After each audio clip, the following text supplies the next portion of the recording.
Iyer writes in and he says that he has a home loan for 5.5 lakh rupees as of now. It was 17 lakhs 10 years ago and it has been reducing. He has been prepaying the loan, so the liability has been reducing. Now for FY 15-16, he says, I'm losing out on interest exemption of 2.5 lakh rupees as annual interest is around 70,000 rupees. Now, principal figure along with PPF contribution of 20,000 rupees manages his 80D contribution. 80C it should be. Yeah. It should be 80C. Yeah. He says that he, however, has a capacity to repay the above home loan in full. But if he does that, he would miss out on principal and interest exemptions. So he wants to know what he should do. His tax burden is absolutely high because of the above reason.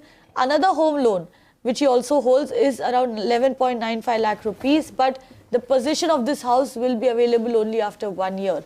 So he's unable, of course, to consider the EMI component in his IT calculations. Now he wants to know, does he have to repay in installments and reduce his liability?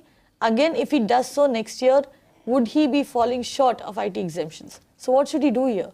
Yeah, right now he can repay in installments so as he gets his IT exemptions for maybe 2-3 more years. But buying an asset just because you're getting a tax break is not a very sensible thing to do, because here the interest that is going out is staying out, it's not coming back. So it's a myth that you're getting a tax benefit. Okay, now suppose you're paying 11% interest and on that you're getting a tax rebate. Remember, you're getting only on 2 lakhs, you're not getting on the whole amount.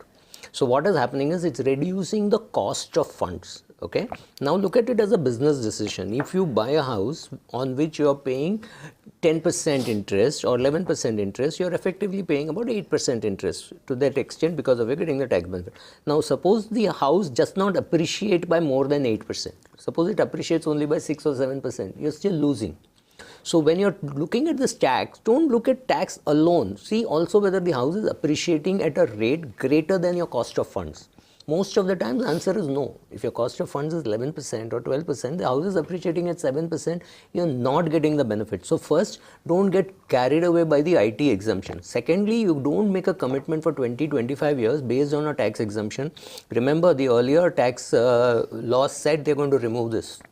But however, that UPA government changed and the direct tax code did not come in. In the direct tax code, there was going to be no benefit.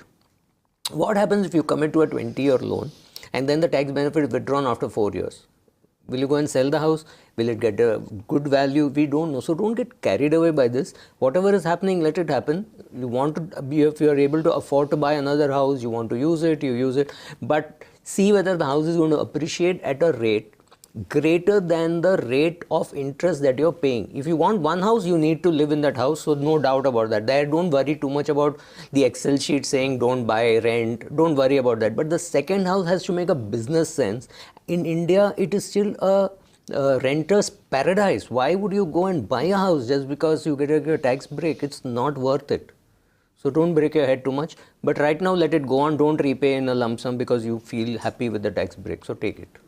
Right, so couple of very important things that we learned on the show today. One is, of course, that if you are planning to take a home loan, it makes sense to start a 6-month RD and see if you can actually foot that EMI, keep that money, save that money away and see if you can afford to do so and then go and apply for the home loan.